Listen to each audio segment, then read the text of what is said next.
Hello, welcome to Lifting the Veil. This is a special podcast edition.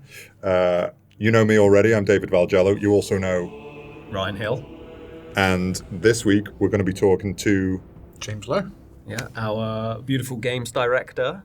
We're going to be talking to James about all things Souls-likes, all things art, and all things game directing. Let's begin. Let's get into it. Let's talk to you about what you do. What does a game director do? So, game director, you kind of wear many hats amongst the development. I think it's a bit of a misconception that a game director basically comes up with everything. Like, what my job is to basically harness the vision of the project. What do we want to actually create, and kind of make sure everybody's steering in the right ship, right direction with the right thing. So for me, like if I was to try and come into it from a day-to-day, to trying to understand what we want to do and how does that then translate into like disciplines. So how does art take this? How does design take this? How does animation make this move?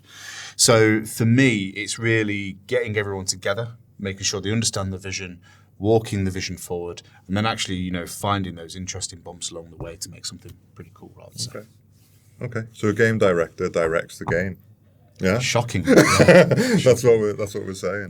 That's really interesting. So in terms of how a project starts for a game director, like is it pen and paper? Is it ideas? And then is it like about trying to communicate that to all the different departments, disciplines? Like how does a project start for a game director? So I think everybody does it differently. Like everyone goes through their own processes. I have my one where it sounds really silly, but like it's all an idea in the head, right? It's a line that I need. I need something to kind of like latch my carabiner onto. Yeah. Like what is it that we want to create? And especially like thinking Lords of the Fallen, we have our pillars, our X statements, what we want to achieve as a studio. But where for me it gets interesting is like, what is that kind of latch point where I'm like, that can give me 3 to 4 years of like development power. So my process is always like, sounds silly, but it's like long walks, reading books, watching films, and what kind of like just then resonates in the head. And then once that's starting to formulate of like, okay, this is something that we can really play with, something that can bring to the table and really spark discussion, that's the end goal. Yeah. It's like having something there that goes, okay, we have this kind of idea around a vision, and then get people excited, contributing to it. And that's when it goes into this discombobulation and starting to see, okay, can a game be made from this? Yeah. Interesting. So like last time we talked about the X statement a little bit and like that kind of big headline behind the project. Is that the thing that you're talking about? That's like the shower thought moment? Yeah, kind of. Okay. So again, it's that, the X statement serves so many purposes, not only for, okay, what are we actually going to develop? What can we all do? But it's something that when you do something within the game or come up with an idea, a feature, it could be even just an image, a reference. Right. Does it meet that criteria? Like, does it, for us, it's braver, bolder, bloodier. Like, if someone brings like, say, I don't know, an audio reference, right? Something like, okay, I really vibe with this. I'll get them to explain, okay, what to you in that, say, sample gives you that feeling of braver, bolder, bloodier. Yeah. So kind of getting that and then, translating it into something bigger, and obviously it gets wilder and that sort of stuff is the kind of fun part of the job, I suppose.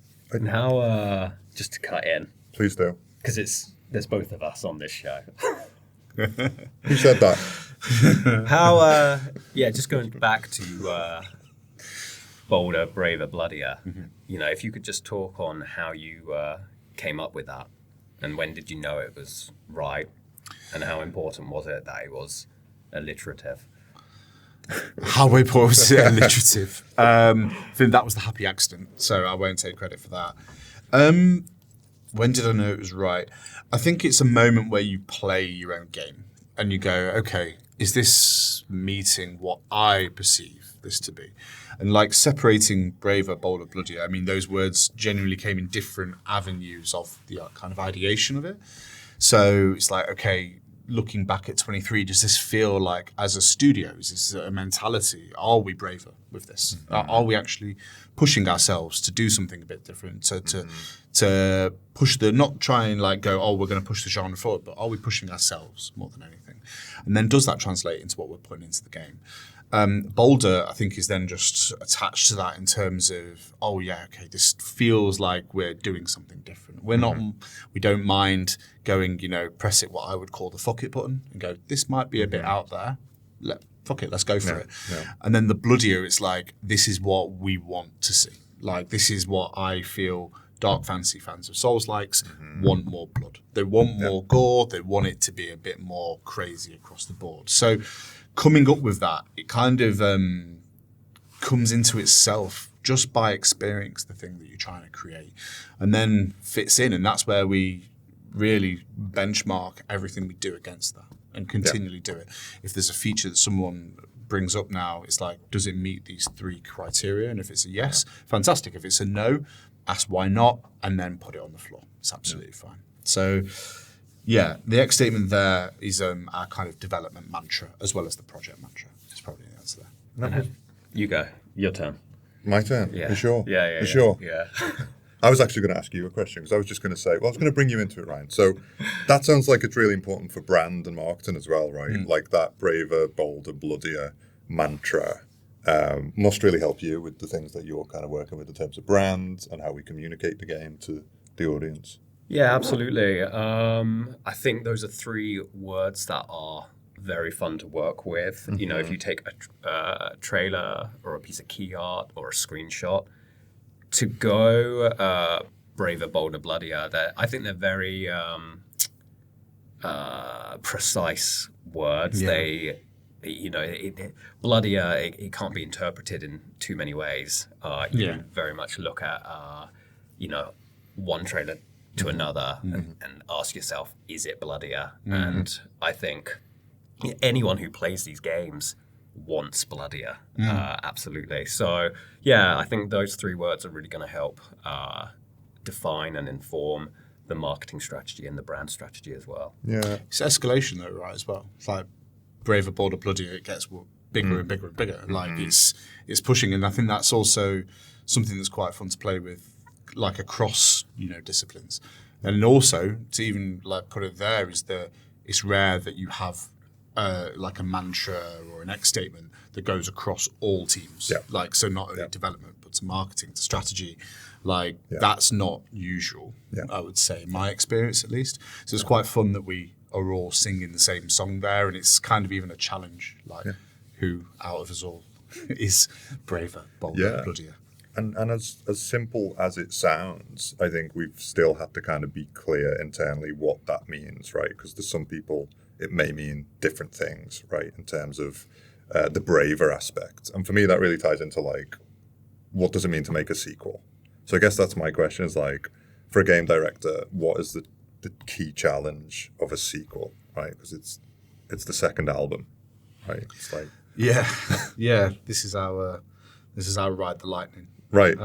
Sort of vibe. So there's a numerous amount of challenges that when it comes to creating a game in general, with a sequel, what's added to that is muscle memory for the player. They know the game. So muscle memory, they know how it plays, they know what to expect. We don't have that shock factor anymore of like, okay, this is what you're going to play, and get excited by it. It's like, okay, we know what they've done. Like, how is this going to be different? So that's one element of it. Also visual memory. Like, we've shown our cards there on our debut album. Where can we then push it forward and keep people with us on that journey? And so that's then another point of elevation. It's like, okay, we can't, rely on the riffs that we had before. We need to do something a bit weirder and a bit more wonderful there, which is a really exciting prospect, but also an incredible challenge for the team, and also to take the player on that journey as well. So mixing them together, you already have your basis. It's like, okay, now we have to look at where things are going to develop, not only for the sequel, but also for the future. We're building a franchise, right? So I think that's like one center of the challenge. The other center of the challenge is, where do you escalate your features? Like your USPs, your KSPs, the things that people really latch onto. I think what helps us there is that players have played the original game. So we know what they feel about certain aspects of the game, things that they enjoyed, things that they didn't enjoy. So we actually have that as quite a good base. But then you're always kind of, thinking, like, if you're developing a feature further, Umbral being one of our big ones, where do we go? And where can we really bring players with us there? Because we don't want to also ruin their experience that they had in the last game. We want to give them more of that. But where can we go? Let's be a bit, bolder, not to keep using the word, but, bring it. Very on brand. Right? Very on brand. Very on brand.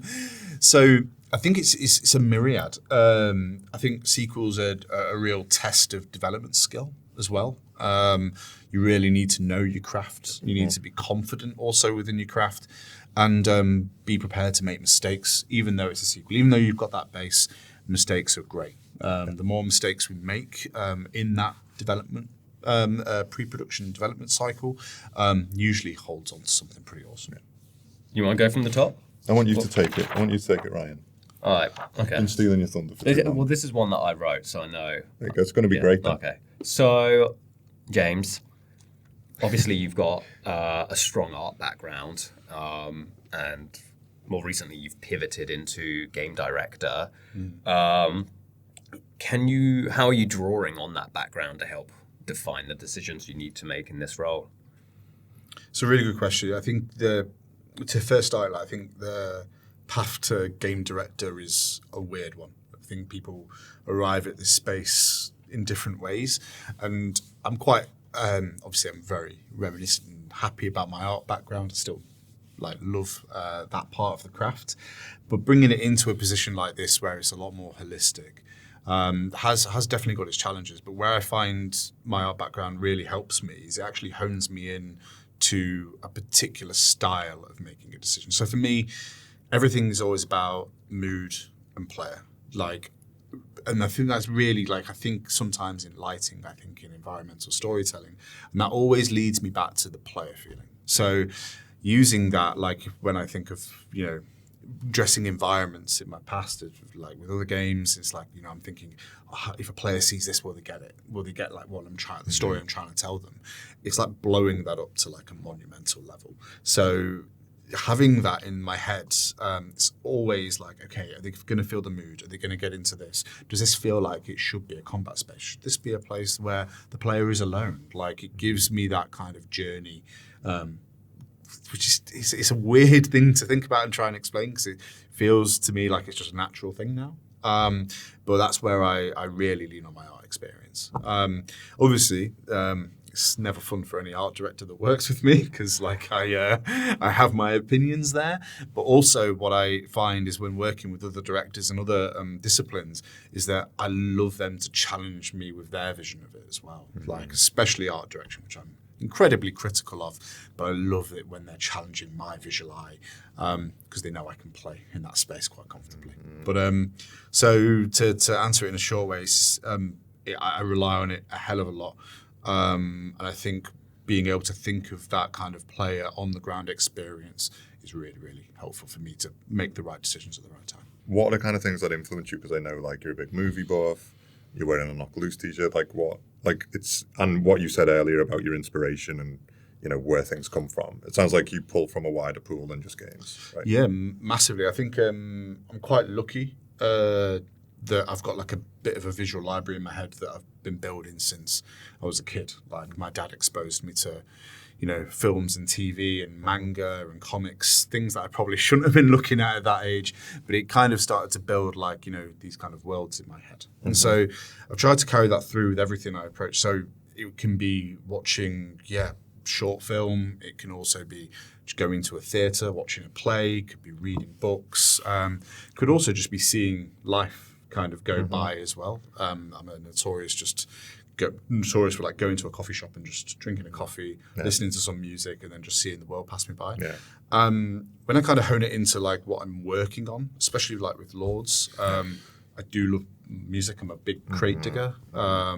More vinyls than I know what to do with, so I always get a vinyl in, get myself into the mood, open the sleeve up, see the art, read the lyrics, and just get into a bit of a vibe, and then that will kind of direct me to what I want to kind of pull. So I pull it from as many places as I can, which is super fun.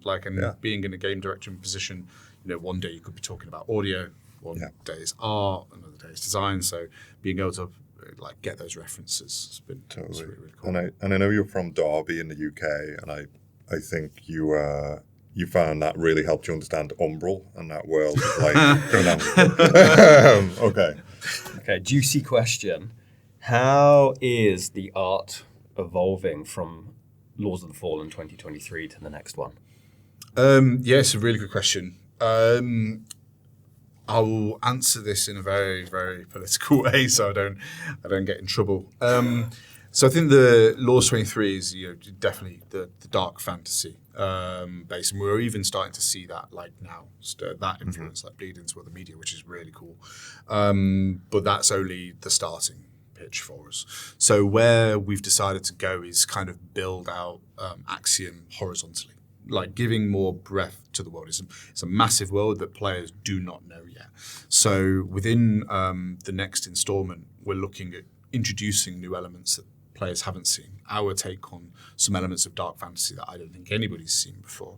So that's going to be really fun to kind of build out and flesh that universe out, more factions, more interactions with different elements. And then the bigger one is Umbral. Like, where can we push Umbral? And I won't say too much, but it's definitely gone to the extremes now.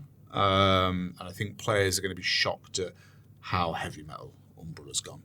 I would even argue it's death metal in some areas, which is the kind of phrase that we coin artistically in the team. So, yeah, that's the most political answer I can give without getting into trouble. Juicy stuff. Squishy.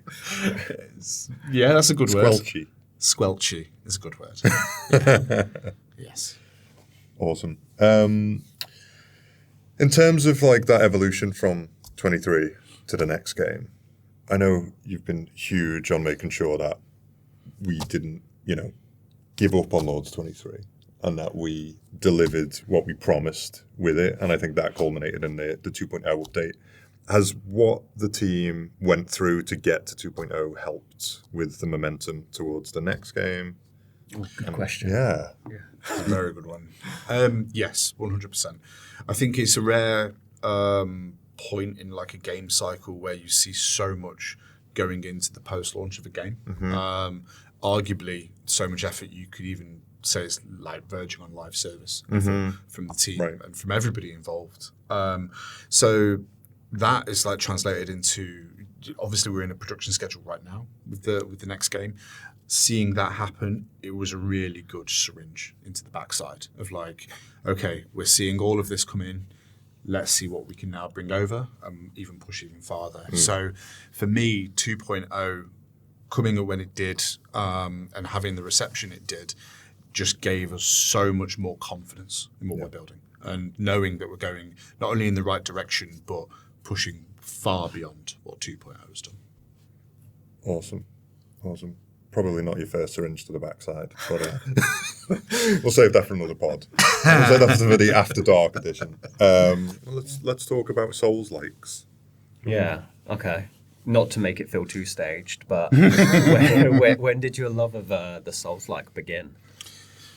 I think it was in a few vectors. So I was pretty early into Demon Souls, like a suggestion from my brother, like who kind of explained the loop to me, and it was just confusing. Like, it was back in that era of like when you would talk about a game, you couldn't see a trailer. It would either be in a magazine for a bit. It depends if you had the magazine.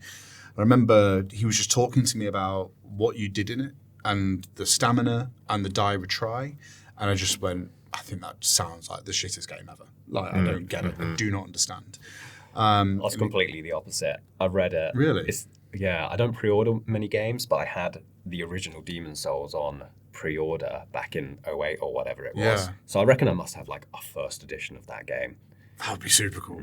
That needs to go on a shelf. It needs to go on eBay. It needs to go on eBay as well. Yeah. It's funny, like, what attracted you to it? I said it in one of these previous episodes. It sounds like a stupid answer, but I loved the thought that it was L trigger for shield, L trigger. R trigger for sword. Yeah. And like immediately I could like picture it. But just like the dark fantasy aesthetic has always appealed to me as well. But on the controller mapping, that's when you think of it at that time, no one had done that really. No, I don't think and so. And so like, that I think is a super, and I would say quite an innocent gateway into it, right? It's just like the idea of that Like, when was the last time you thought about a game and went, oh yeah, the controller mapping? That's something that I want to play because of it. So I completely resonate with that. Yeah, on that point, it's doing something different that to me initially felt like awkward or uncomfortable. And I actually think I judged the game initially. Like, I got addicted like the rest of us after playing it for a few hours. But initially I bounced off it a few times because I felt like everything was like strange, but I didn't know why those decisions had been made. So like the UI didn't explain everything properly. The onboarding wasn't clear. There wasn't a clear golden path through the game. And it felt like those were oversights to me at the time. And then the control mapping, like, why was it mapped like that? Yeah. Do you know what I mean? For me, it goes back to that word immersion, which I know is thrown around a lot with Souls-likes. But it was that I was immediately immersed just from the controller mapping alone, because it felt so tangible and it felt like I'm in there, I'm using the shield, I'm using the sword. Just like sucked me in, basically. Well, it made you, where I'm saying I obsessed over the strangeness of those decisions at first. You're saying it became like second nature and you forgot about the controller. Yeah, right? absolutely. Okay, yeah, that's interesting. I think for me, like, I mean, I completely agree with pretty much everything you said. I think what got me a bit, and it kind of put me into this spiral. Like, the loop explained is one thing, playing it is another. And so I went into it with quite low expectations, to be completely honest. Like, I don't think I'm going to enjoy this. But then when I got in, especially like a few moments in Demon Souls, like really like still burned in my head, is that curated experience is a very interesting one. I played that through and kind of realized I've been playing a lot of curated experiences. I feel that, I'm being told to go this way, I'm told to do this, I'm told to do that. And that was like stabilizers off situation. It was like, no, you are going to learn this. And the dire trial mechanic, which I really was like, didn't think was going to work for me. I then got that dopamine hit of like doing it so many times and the first like blob boss in there, and I died about 4 or 5 times. I think I got him done pretty quickly in the grand scheme of things for a first try. But having that, I then compared to other experiences I had. Yeah. And the only similar experience I can have, like, that really again resonates, is like Final Fantasy VII. Like, beating Sephiroth, that feeling of like going, wow, I've just done it. Yeah. I was getting on an hour-to-hour basis in Demon Souls. And then the doors opened, unfortunately, quite a lot. And I must have played Demon Souls back to back about 6 or 7 times now. I think also at the time, I would say that there wasn't necessarily a huge number of dark fantasy medieval games back then. You had, I don't know, something like Oblivion, which is mid fantasy, I guess, or high fantasy, but without taking anything away from Oblivion, which I also loved, it wasn't about the combat. And then this game came about, which probably has the best combat system, I would say, when we're talking sword and shield of any game to date. Yeah. I think the dark fantasy thing you said there, when you think back to that time, it was quite there's just not many developers pushing in that direction. I think the only game I can think that really, again, resonated with me dark fantasy-wise is a real deep cut called Vagrant Story, which is a really old... the Square one. Game. Yeah, Squaresoft. It was Squaresoft at the time, wasn't it?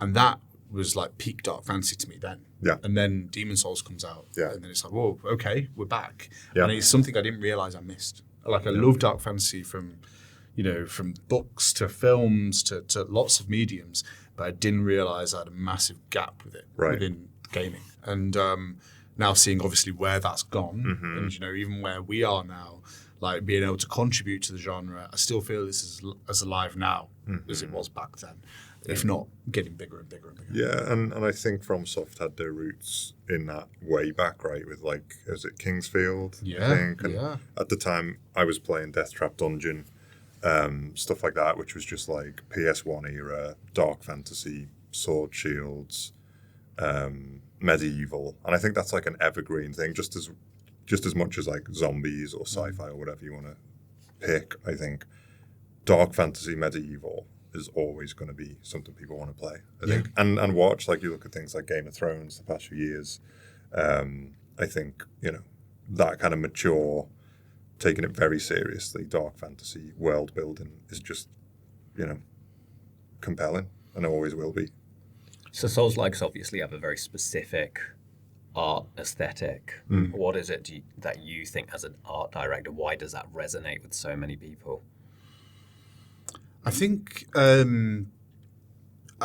from both a player and an artistic perspective, like fantasies within everything we kind of consume, like in terms of external medias.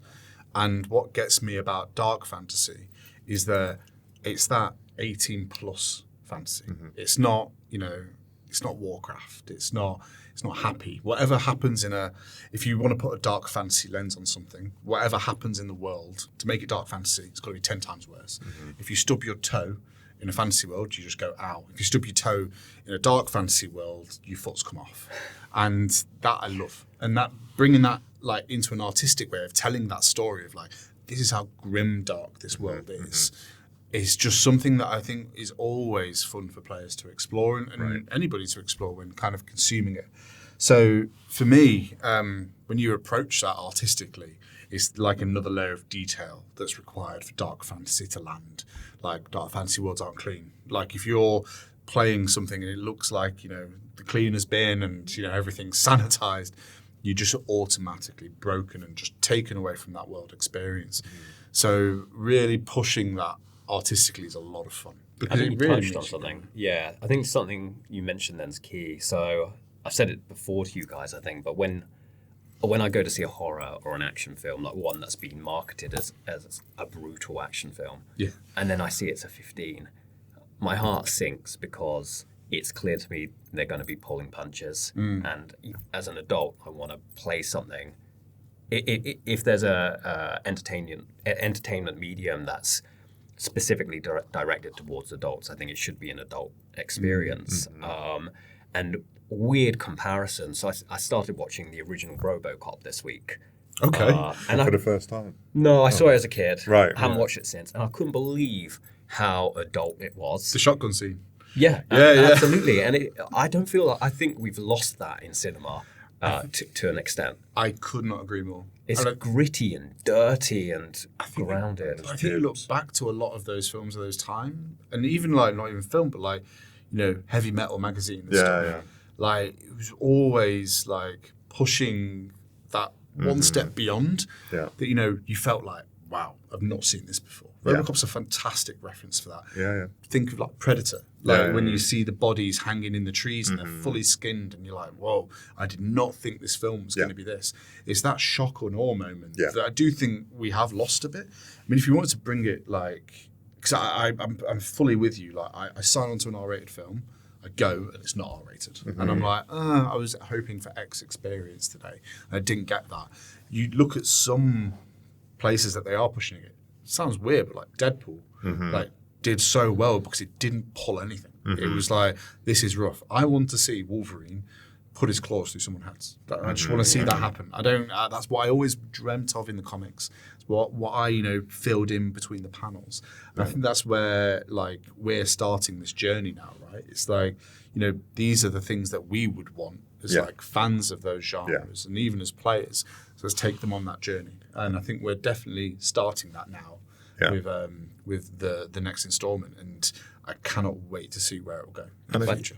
Yeah, just to go back to your mention of Deadpool, that is R-rated, but it's almost like a today's R-rated. I think that's where the difference is, to go right back to the original question of what dark fantasy is, because Deadpool is, there's a lot of blood and there's a lot of brutality, but it's still sort of like highly polished. It's very clean. Those movies, I would say, are clean movies, whereas I think what I love about dark fantasy is that dirtiness and grittiness, and like you said, it doesn't look like someone's cleaned it up and shiny surfaces and whatever else. And it's with like the Deadpool comparison and like that idea of like the old days and what hard R meant then. I think for me, actually, something like RoboCop, and you mentioned Hellraiser earlier, those are things where, there's the superficial aspect. There's a lot of blood, there's jibs, there's squibs.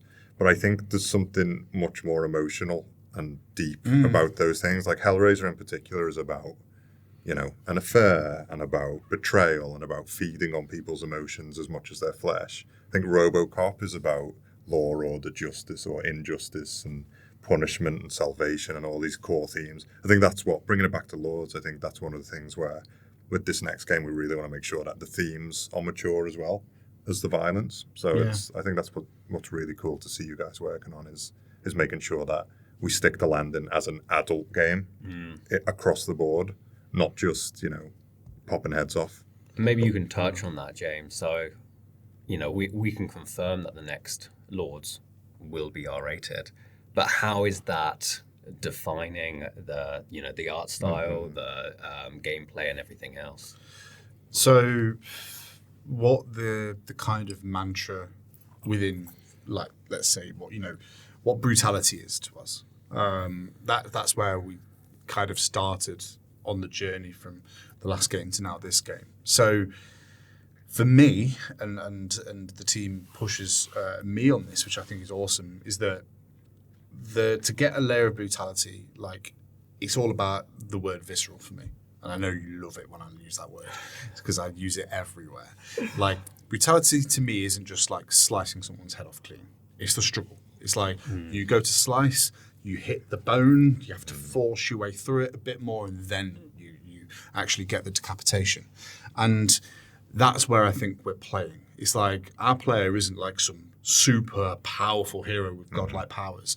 They are mortal. They do have some serious powers behind them, but it is still a struggle to take down these creatures, these beasts that are like lurking in Axiom. Right. So that kind of idea bleeds into everything. So not only artistically, where it's like, it's easy to put some blood on a wall, but tell me the story behind how that blood got there. Is it a smudge? Is there like still guts there? Did that person live? Did they die?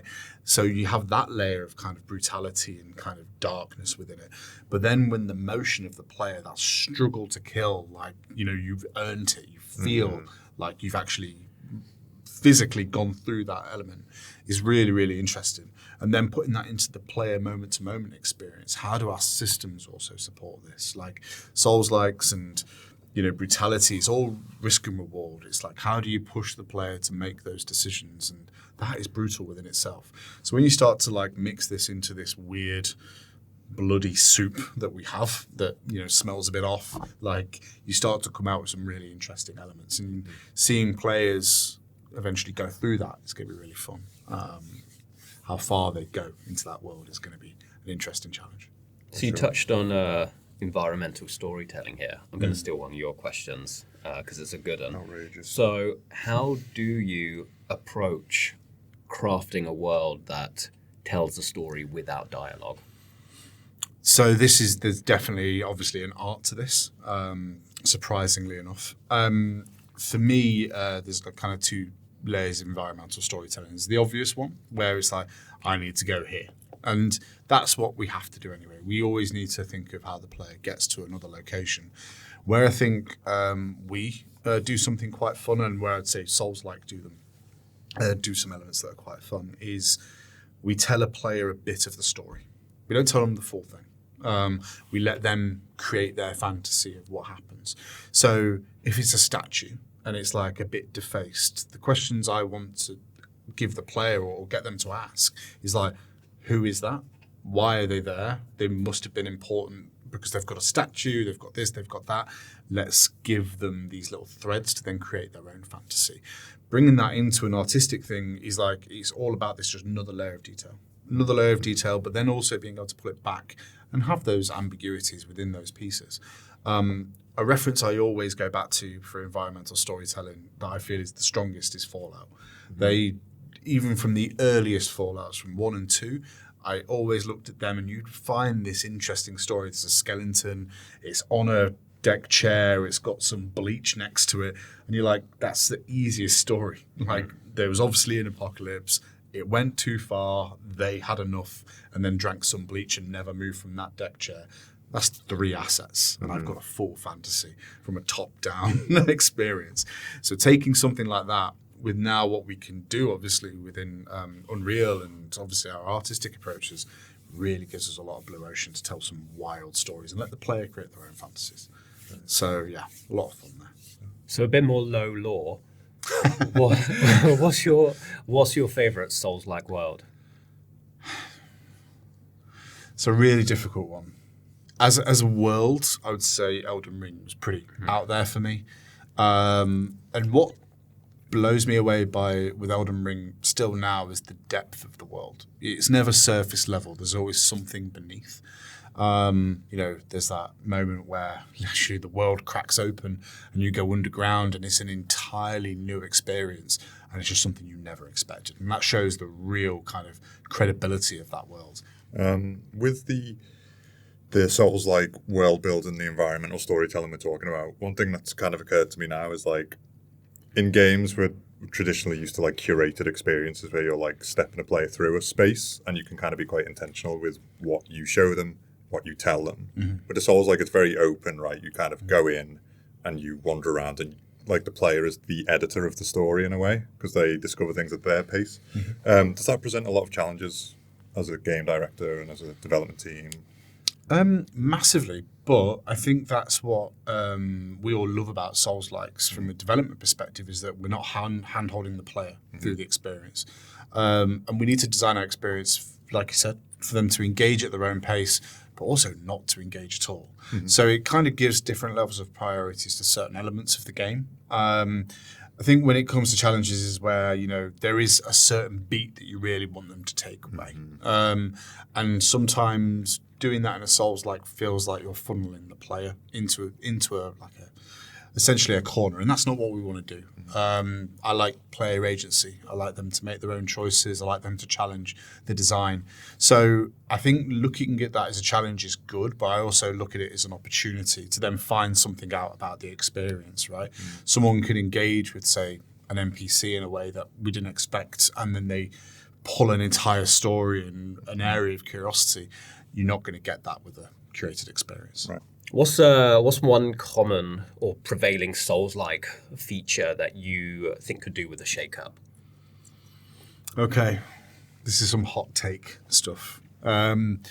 So there's a lot of things I love within Souls-likes, which goes without saying. But the one thing that I feel is just starting to stagnate, and it's not something that we're doing, it's just my thoughts, but stamina management is becoming normal now. When I played Demon Souls and Dark Souls, that was fresh to me. I wasn't ever thinking of stamina. And you're seeing other games now introduce those types of mechanics, and I think it's becoming more and more mainstream. So what I'm looking for now is what's that next layer of management? Where is that going to make me think risk and reward? If you're constantly taking the risk and constantly winning, it's no longer a risk. And that's what stamina management is becoming to me now. So I'm always thinking of where is the element there to push a new layer of risk. And I think there's some things that, we're looking at for like future things and where we can see that being pushed. But that's something that's becoming more and more of a pain point for me. Are there any mechanics or ideas outside of the Souls-like genre that you think could work in it? I think there's a lot you can take from all genres, really, when working on any type of game. And I think Souls-likes are quite an interesting kind of canvas for that, to bring new ideas from different genres, be it, JRPG or card trading games, things like that. I think it really lends itself well to like the inclusion of those ideas. Not to say they all work, because you don't want to also bring something in that just really dislodges the Souls-like experience. Yeah. So for me, I'm constantly playing weird indie titles. I'm constantly playing tabletops. I'm a big Dungeons and Dragons fan, so watching how those players like interact with those experiences, you can get quite a few interesting ideas. You go, maybe that mechanic could do something. And you bring it in, you kind of throw it into the room a bit, see how it lands with people, because again, you don't want to detract from a Souls-like and also take away player agency, which is our main mission. But there's a few, especially in Dungeons and Dragons mechanics, that I find really interesting. A few things within things like Warhammer that I find very interesting. And also stuff that you see in terms of TV shows, like challenges a character might have. You can turn that into a mechanic. So I think for me, it's wider than games and looking at other genres. And that makes it really interesting when we're trying to push something forward a bit. Like, Dual Worlds, not a traditional Souls-like mechanic, but it adds another layer of depth to the level design of the world. So pushing in those directions more, I think, can really elevate the genre, in my opinion, and something that I think we always are trying to look at within the development of the next game. So yeah, that's cool. You touched on JRPGs and more traditional RPGs a few times there. Is it as an ARPG, a Souls, I've always felt is more about the A than the RPG, right? Like, are you kind of, without putting you on the spot, are you saying that the role-playing aspect could be deepened or pushed further? I think so, but you don't want it then to become bloated, because that's what I think Souls-like fans don't need. Is super system-heavy experiences where you're balancing, essentially, it's a management game as much as it is an action game. But I think pushing in the more, like you kind of said, the more the role-playing and the sense of immersion into the world, making it feel a bit more grounded, I think that is something really interesting. I think there's a lot to explore there in terms of the depth of not only the combat, but also the kind of experience and environmental interaction of the player. And that's something that I think with us and Umbral, I think is really starting to tap into, and kind of giving the player more tools to basically deepen their role-playing experience. Yeah. Good answer. To a good question, to a great question. No, I think what's really interesting is just the idea that, we've seen in the past few years, the Souls become almost mainstream. You've had Star Wars Souls with Fallen Order, Survivor, and we're seeing it all kind of go the other way as well, right? Action hack and slash games are starting to adopt Souls-like mechanics. So I think just trying to understand where the genre is right now and how we're pushing it forward has been something I know has been top of your mind. And with Umbral in particular, I think with the next game, like you said, we really want to make that a standout. Yeah, and just really pushes it forward. I think for us, it's we're seeing elements of Souls-likes in terms of level structure, bonfires, for example, corpse runs, things like that, start to, I would say, I don't want to use the word infect, but go mainstream. Claire Obscure has a Souls-like element to it, which was completely unexpected when I picked up the controller. You've been playing that recently. But it's no comment. But it's oh wow, this is when I was in my in my room playing Dark Souls 1, never expected that to be at this type of level. I think to that, it's kind of like throwing the handkerchief down. It's okay, it's becoming more mainstream. That's absolutely fine. I think that's okay. But where can we bring it back to our world? And push again the world Souls-like. I don't ever think that will lose value. I think it will metamorphosize. I think it will become something else in the next 5 to 10 years. And I'm all here for that ride. The more the genre pushes, the more things get created, the more cool experience players have to have in the worlds. Do you think the Souls-like has become mainstream? No, I don't think it's become mainstream in the sense of a true Souls-like. But that's the definition of a true Souls-like, right? I mean, for me, if you're not doing a corpse run, that's not a Souls-like. It's the risk and reward of the player. If I'm acquiring all my souls, even though I've died 10, 20 times, that's taking away a massive part of the challenge. If you're removing all stamina or all management in terms of in-moment combating scenarios, is that a Souls-like? Am I risking the player there? So I think there are a lot of elements, or a lot of games, should I say, that are out there using elements of Souls-likes and sometimes branding themselves as such, but I wouldn't say it's a traditional one. So I don't think the traditional Dark Souls, Lords of the Fallen, Elden Ring experience has become mainstream as of yet. And are Souls-likes here to stay? I would say so, yeah. I think it's become part of the zeitgeist of the player. There's, I wouldn't say it's a niche player base anymore. I think there's people that love them, and then there's people that really, really love them, so much so they probably exclusively play them. I think we're definitely in an era of Souls-like kind of renaissance. There's a lot coming out, a lot of exciting titles that I'm also excited to play just as a fan outside of what we're working on. So I'm really interested to see what some of those projects do, if they push the genre, if they even pull back. But I still don't think it's mainstream. Not yet, at least. You think it will? I don't think so, personally. Because I think it takes a different type of player. to beat those experiences. You have to have a bit of sadist in you to try and get through it all. And I think part of the appeal is it's not mainstream. You know, I think Souls-like players wear that as a badge of honor. You know, they're not a FIFA player or a COD player, even though there's some crossover. Yeah. You know, it's sort of like the indie or the underground genre, as it were. That's really interesting you say that, because I find there's always like a thing with real Souls-like players that you can name a boss. You could probably name a lot, like that you've just had an experience with. You get like a bit of a relationship with the boss in a Souls-like, because you're doing this constant dance and I retry. Oh, I got so close this time. Oh, they got me this time. Oh, that had a really cool armor set and a pick up after it.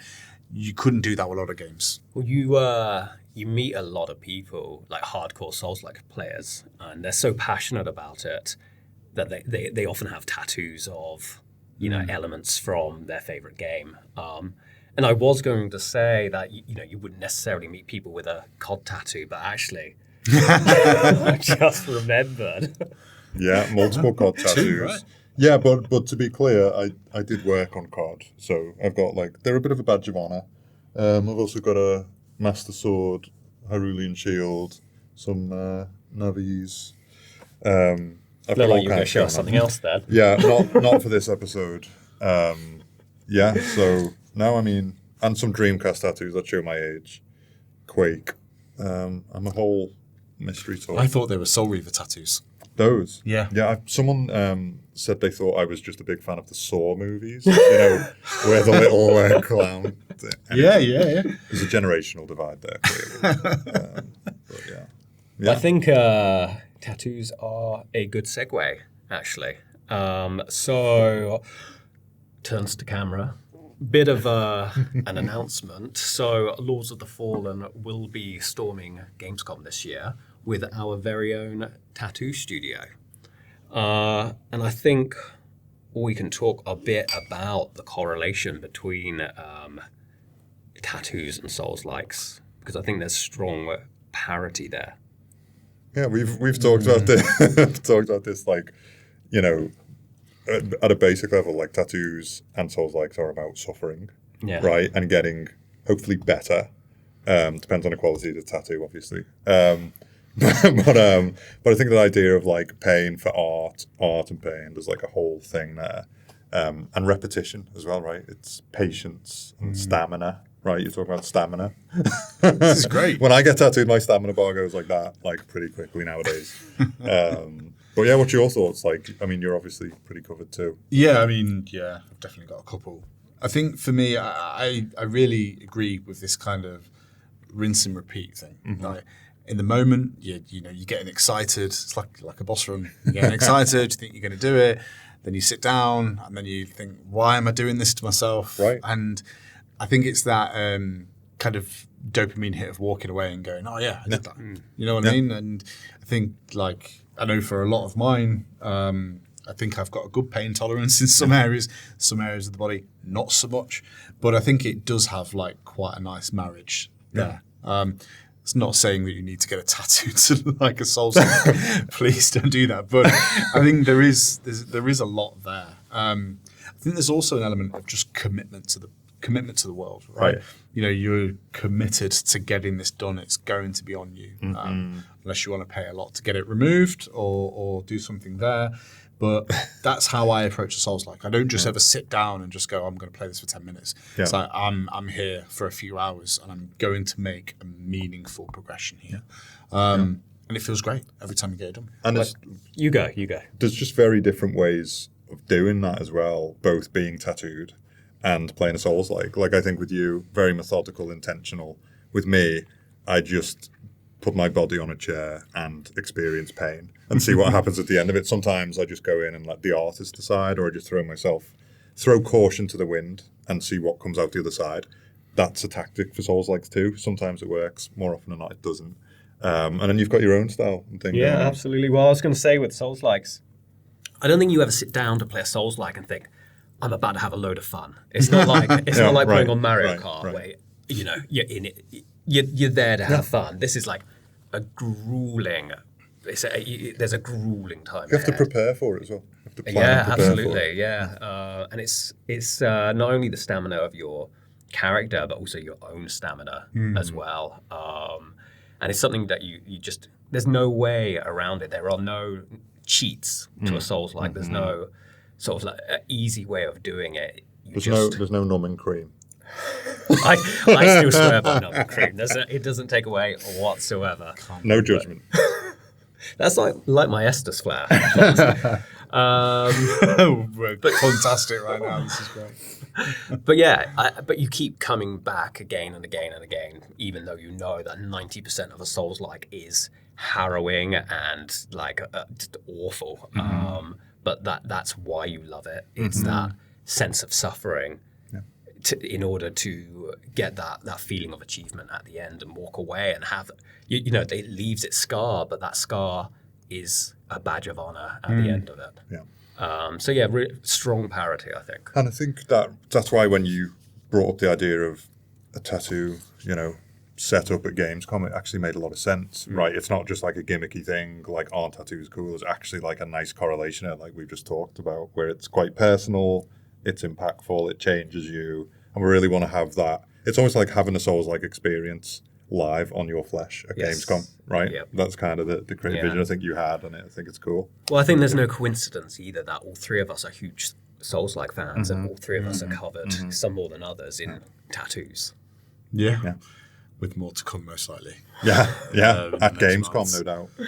So we will be sharing across social how you can get involved in the coming weeks, but we will have a team of tattoo professionals on site, and we'll be giving out free tattoos. So you will be able to sign up beforehand, but we will also be taking walk-ins. Walk-ins, is that? Yeah, throughout the event as well. Plus, we all three will be there, and I might even get David to let me tattoo him. So I think that's worth coming over to witness in itself. So that was Lifting a Veil, the first podcast edition. We hope you enjoyed it. We're going to go again next time. As Ryan said, we're going to be at Gamescom. There's going to be tattoos. There's going to be blood, sweat, and tears. We'll have lots of content from Gamescom in the next episode, so don't miss it. And yeah, we've been CI Games.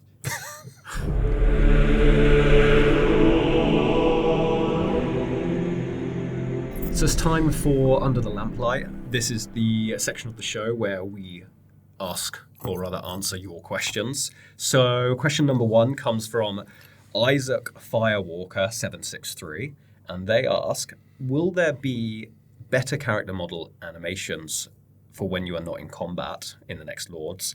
Like a more relaxed stance that looks more natural versus the current game where your character is always slightly hunched forward and bent at the knees. And you know that this is a personal dislike of mine as well. Yeah. So, I mean, such a specific question. Good one, though, 'cause But, I never like that stance. Oh, cool. I mean, I don't know if you're ever relaxed in a Souls-like world, but maybe you are. I think when you get powerful enough, you should be. But to answer it in a short way, yeah. So with like everything within the, from Lost Way 3 to the new installment, we're always advancing and pushing forward. So we'll have a bit more of a, let's say, characterized element for the player when they're standing, when they're chilling, and when they're getting into a dust-up with some nasty creatures. Did you say swagger pass? Did I? I'm not going to say swagger pass. Swagger pass is our mantra for that, right? We talk about swagger and attitude and Yeah, but cockiness. there is a use that kind of thing because I think Mick Jagger swagger. Yeah. And I don't want the... I would love that. Of course you fucking would. I mean, the team's been begging for me and Ryan to be mocapped and to just have us be the template for swagger in the game, but, it's just finding the time That's in our not true schedules. at all. Next question comes from Carcass, my 7SG, if that's how we're saying that. Love the game, can't wait for the sequel. Great. Can we expect blood rework? A blood rework. So this is going to be a fun one to answer because there's a lot of things I can't say about blood. In the new There's going to be a lot of installment. blood, it sounds like. There's going to be a lot of blood. There's going to be different types of blood. There's going to be blood in different places. It's going to be quite interesting to see the tapestry of blood that we will provide. Okay. Oh, I haven't got my You've reading got your glasses, Yeah, Grandad. what's Marlio asked? Marlio has asked, since when are game devs so hot? I don't know. I would say that is a very subjective way to look at the world. And, these gentlemen definitely have properties that could be perceived as attractive. You're sweating, James. Yeah. Oh, Really awkward question. Edgar Parnell asks, what does he ask? I can't read it. Well, I can zoom it in. You zoom on phones now. You can go like that. Can you guys add a sex scene to the next game? Is there time for that? Or have you already got one in there? Did you need it mocapped? I know two people I'm sat next to. Can we add a sex scene to the game? I think the player might be busy doing other stuff. Revenant Templar 5150. I can read it again. Miraculous. They ask, will there be dismemberment? I think the question there, to kind of throw a question back that way, is it dark fantasy without dismemberment?